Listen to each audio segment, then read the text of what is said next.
大家好啊，歡迎嚟到蝦講幣圈啊！呢個 channel 咧最希望帶俾大家咧就係最新嘅市場同埋幣圈嘅消息嘅。當大家每晚咧熟睡嘅時候咧，我就會整理當時美國市場嘅最新動態同埋一啲會影響幣圈嘅消息。咁喺節目開始之前呢，首先聲明我只不過係網絡上嘅一隻小蝦米，以下嘅所有內容咧都唔係投資嘅建議 ，not financial advice 啊，所以請大家投資之前呢，請自行判斷風險啦。好，去片。各位先生、女士、叔伯兄弟、大哥大姐、幣圈嘅師兄師姐，你哋好啊！早晨，早晨，早晨。今日係香港時間嘅11月12號星期三啊。咁我哋首先嚟睇下呢，琴晚美股嘅走勢。琴日美股呢係做一個個別嘅發展嘅，其中呢道瓊斯呢就升咗1.18%，納克達斯跌咗0.25%，而標普500呢就升咗0.21%。咁大家可以圖入邊見到啦，表現最差呢都應該可以係隻股王 NVIDIA 啦，跌咗2.94%。而表現最好呢，反而係之前一直躺平嘅 Apple 喎，升咗2.17%。咁點解會係咁呢？我哋呢今日係會嚟為大家研究一下嘅。而加密貨幣呢一邊呢，現時嘅恐慌指數呢都仲係維持喺31。即係屬於 Fear 恐慌區嘅。喺我現時錄製為止呢，比特幣嘅價錢呢就係大概103K，而以太幣就係3400。喺24小時入邊，比特幣跌咗2.45%，而以太幣呢就跌咗2.8% 嘅。咁我哋首先嚟睇一睇美股最主要嘅消息啦。咁第一單呢，又係呢位仁兄啦 ，Michael Burry 啦，即係著名嘅空頭家，成日做空嘅。咁呢，佢就話呢，主要嘅科技巨頭啦，包括 Meta 啊、Oracle 啊、Alphabet 啊、Microsoft 啊、Amazon 啊呢啲巨頭科技公司呢，佢哋喺人工智能同埋雲端上面呢做咗大量嘅投資，但係呢啲投資嘅設備呢，佢哋計算嘅折舊率呢係用咗5至6年咁多嘅，咁就遠超出佢所認知合理範圍2至3年嘅折舊率嘅。咁佢就係認為呢。因為呢啲公司呢用咗呢啲嘅會計手法，而導致會計成本折舊率下降，而誇大咗佢哋嘅利潤嘅。咁呢一種呢，就係常見嘅財務操作同埋舞弊嘅方法嘅。而且呢位仁兄啊，仲話喺2026至2028年啊，呢啲公司啊，因為呢低估佢哋嘅折舊率，而去誇大咗佢哋嘅利潤啊。咁入邊咧大概有1760億美元嘅，咁咧佢就估計咧 Oracle 嘅利潤咧可能係被高估咗27%，而 Meta 咧亦都被高估咗21%嘅。佢最後咧就透露咗咧，佢喺11月25號，即係今個月尾啦，佢就會透露更加多嘅細節嘅。不過小弟咧覺得咧呢條友都係唯恐天下不亂㗎啦，佢所謂嘅會計手法。其實間公司都係識得玩嘅，都會係去玩㗎啦。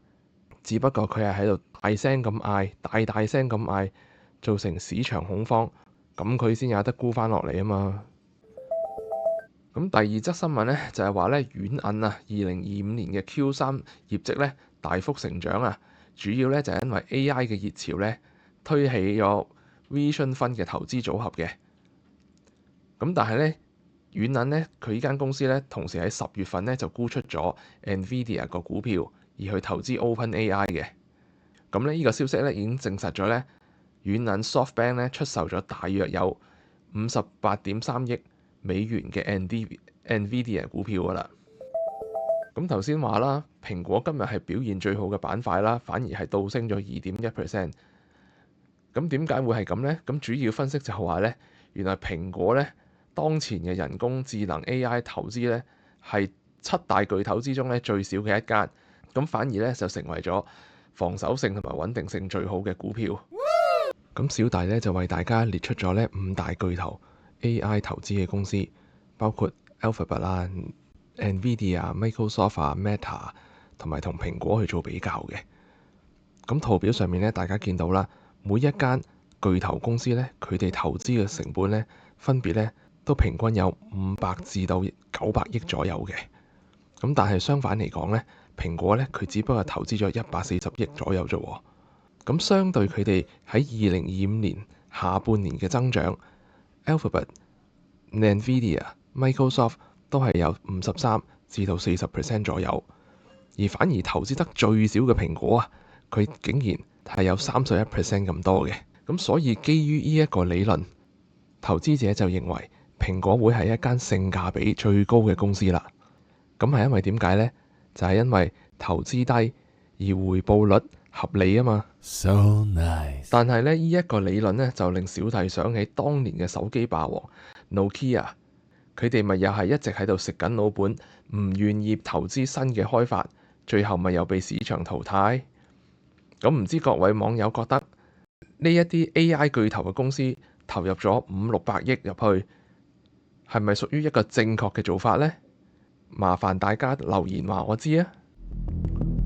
好啦，我哋今日先嚟講一講壞消息先。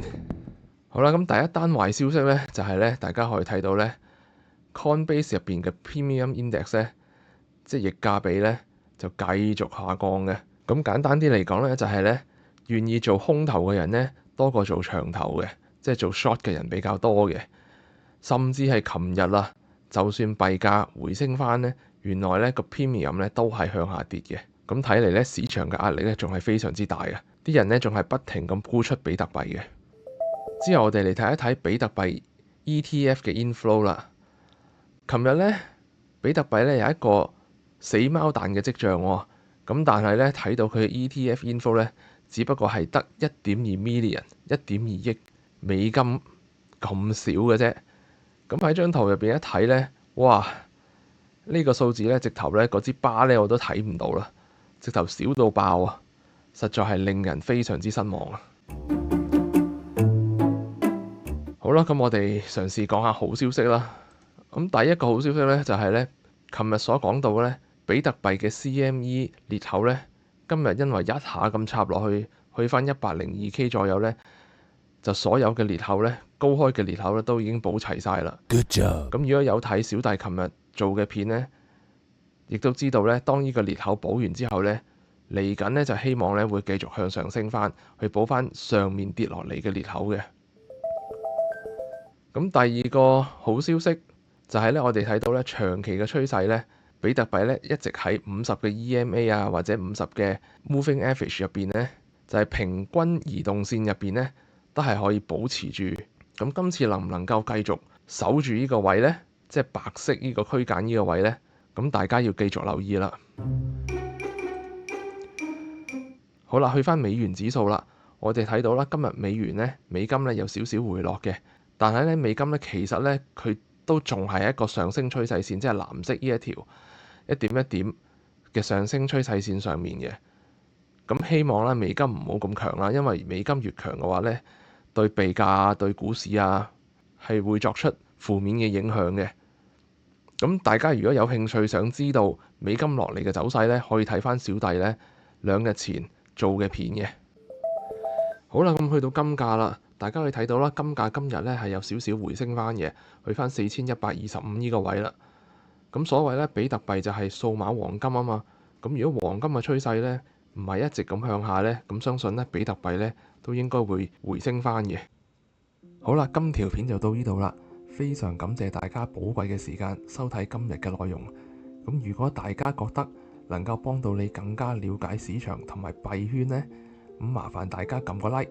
同埋撳 subscribe， 咁或者係打開你哋嘅小鈴鐺、小當當，咁咧你就會收到我最新嘅片噶啦。咁咧，你哋嘅支持咧係我創作片嘅最大動力。其實廢話，個個 YouTuber 都係咁講噶啦。中意撳就撳啦，我哋下條片見。